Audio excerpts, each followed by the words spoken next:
Hi, I'm John Nord, and I'm going to show you how I use files as a Western artisan.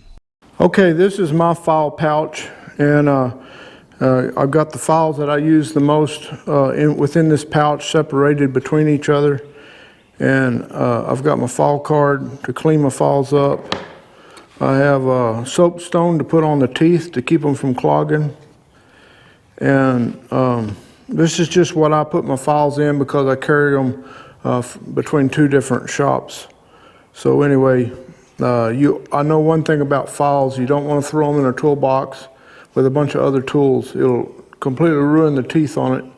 And you want them not touching each other because one's as hard as the other usually, and they can scratch each other up just between themselves.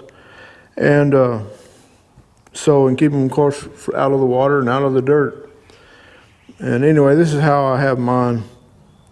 As far as the parts of a file, I'll go over that right quick. This is the tang, the pointed end down here, and this is the heel right before the tang. And this filed area is the belly, and you got your edges, and then you got your point. And this particular file is tapered as it goes. And some files are square all the way to the end, which y'all know most of this stuff. And always have a handle on the tang. Don't ever use it like this, because you can get hurt. Okay, talking about the files that I use, spur making, buckle making, whatever I'm doing. The big gun is this big one here, and it's a double cut flat bastard, and it's a big file, and I can take spur bands, shanks, whatever it is. As long as I can get into them, it'll take the metal off. And I use that a lot. The next file that I use the most is this triangular flat bastard. It's a double cut, meaning double cut means the teeth are cut this way and then the teeth are cut crossways. Instead of a single cut, it's just teeth one after the other. But the double cut makes them faster, take more metal off, and so forth. Anyway, these are great. This is just a mock-up band here, but these are great for getting into corners, down into the corners of the spur, up the sides, wherever it's tricky to get into. I use this a whole lot. Especially on smaller steel pieces that I need to get around in and around with. So it's real handy. I'd say that's a must for you to have. Secondly, or thirdly, the next one I would use the most of is probably this smaller half round. It's a flat bastard and double cut. I don't know, the half round sometimes on shanks, curving upwards towards the shaft guard and all that. And it's also a thinner file, but yet it's real aggressive. So, and you could get in corners with it, so forth. So anyway, I use this a lot. I use this a lot on rowels too. And then the next one that I would use probably the most would be this single cut mill bastard, and that's just refining up the previously coarse filed areas. And I also use rounds. Most of them are chainsaw files that I bought, but they come in handy when you're shaping the shaft guard. You can get in and twirl underneath the chip and things like that. So I use these a lot. And I use this little triangular file here, and I can get into small areas with it too.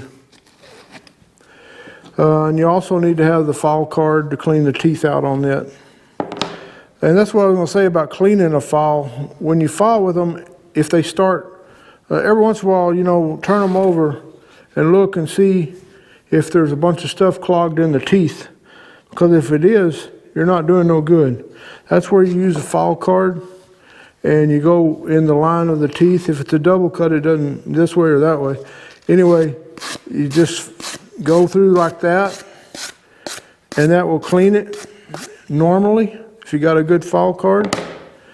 And I know in rare occasions I've had to take a little needle point and get a piece out that seemed like it was inlaid in there. But anyway, you got to have a file card. But the best thing to do to keep your files from clogging is to use soapstone on them. Just rub it on the teeth like this, especially when you're really going to hog down a lot of metal. It's important. I do both sides. And I just keep it filled up. And then the debris metal that you're filing off doesn't get caught up in the teeth as bad. Not near as bad. I rarely have to do much with as long as I keep this on there.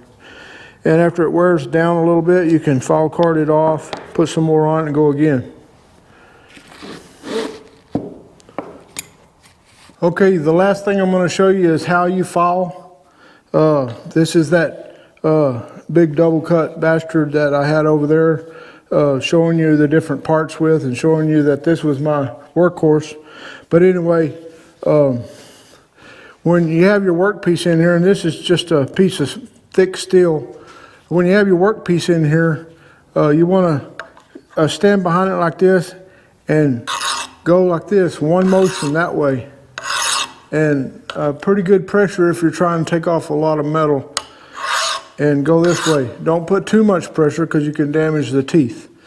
Anyway, you go forward, you pick up, come back, forward, and you try to keep the file real level to keep your piece straight from edge to edge.